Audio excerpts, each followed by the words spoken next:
Bon, Émilie, j'adore, parce que vous parlez de Supertramp. Mais oui, l'homme qui a le pouvoir de vous faire chanter.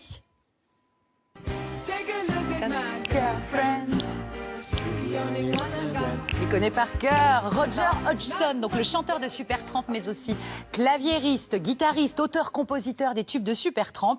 Ce grand homme, donc Roger Hodgson, débarque demain à Paris pour une série de 5 concerts complets à l'Olympia, 50 ans après les débuts de Supertramp et 40 ans après la sortie de Breakfast in America qu'on a entendu. Il est en très grande forme, regardez.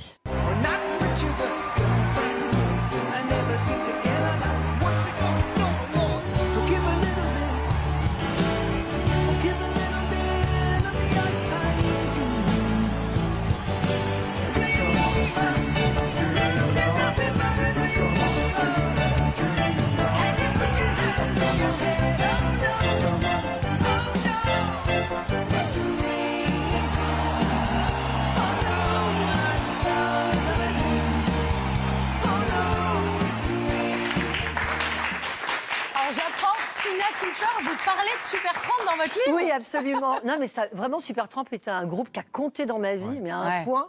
Et là, vous êtes en train de dire que les concerts sont complets? Oui, mais nouvelle, il y a aussi des dates de festival après. Et donc 69 ans, Roger Hodgson, on est d'accord, grande forme, toujours grande voix.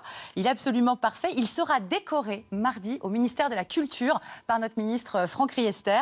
Il sera donc chevalier dans l'ordre des arts et des lettres. Décoré à Paris, je pense que Hodgson va mesurer le chemin parcouru puisque pour le premier concert français de Supertramp, c'était à Paris, au Bataclan, au milieu des années 70. Ils avaient vendu 8 tickets. C'est pas vrai? Et le manager a avoué quelques années plus tard qu'il en avait lui-même acheté 6 pour que le groupe soit pas trop déprimé. Voilà, donc ça a démarré tout petit, Supertramp. En fait, le groupe se forme en 69 par petites annonces et ce n'est qu'en 74-75 qu'ils font leur premier tube, c'est Dreamer. Ah bah ça c'est pas Dreamer. C'est pas Dreamer. Bon, je vais vous le faire. Nothing to do. Voilà, ça c'est leur premier tube. Roger Hodgson et Rick Davies, donc c'est un binôme. Ah, ça y est, on l'a. Voilà. Et un petit peu comme Lennon-McCartney, au début de leur carrière, ils disent on signera toutes nos chansons ensemble, c'est plus romantique, on compte pas qui écrit, qui n'écrit pas, etc. On verra que ça leur jouera des tours par la suite. Mais donc arrive en 79 le fameux carton Breakfast in America, Supertramp, superstar, 3 millions d'exemplaires du disque vendus rien qu'en France et beaucoup de voix cassées à essayer de chanter The Logical Song. Là, ça va, karaoké. Oui, mais c'est après que ça part. Après, ça grimpe. David, Romain ça. Allez, David. Et la note du diable.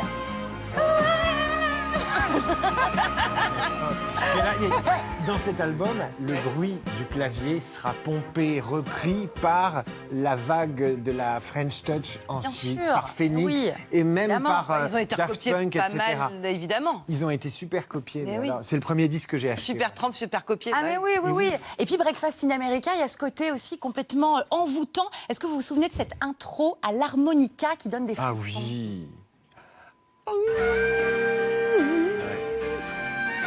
Ça, c'est juste l'intro à l'harmonica. Une musique de road trip, ça.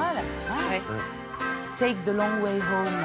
Alors la tournée qui va suivre le carton donc, de Breakfast in America va être magnifique. Il existe d'ailleurs un live à Paris sorti en 80 que je vous recommande qui est magnifique. Mais sauf qu'à ce moment-là, Supertramp, ils sont rincés.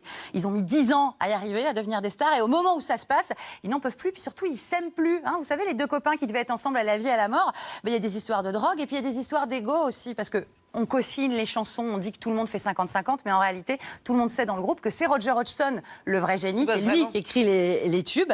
Ils font une petite pause pour essayer de se manquer un peu, mais ça ne fonctionne pas. Ils font quand même un dernier effort ensemble en 83, l'album Famous Last Words, et un dernier tube ensemble, It's Raining Again. Ouais. Après ça, Roger Hodgson, il quitte le groupe, il dit à Rick, je m'en vais, je te laisse le nom Supertramp, gratuitement, ça me fait plaisir. Promets-moi juste une chose, tu ne joueras pas les chansons que moi j'ai écrites avec un autre chanteur sur scène parce que ça me briserait le cœur. Alors Rick lui dit, bien sûr mon copain, on se tape dans la main, et 5 minutes après, il est sur scène avec un autre chanteur en train de... trahison totale. Incroyable. C'est terrible. Et du coup, aujourd'hui, vous avez 2 tournées qui se passent en parallèle pour les 40 ans de Breakfast in America. Vous avez Supertramp, donc méchant, Rick, Celui qui On a bien compris qu'il fallait être qu'il est pas gentil.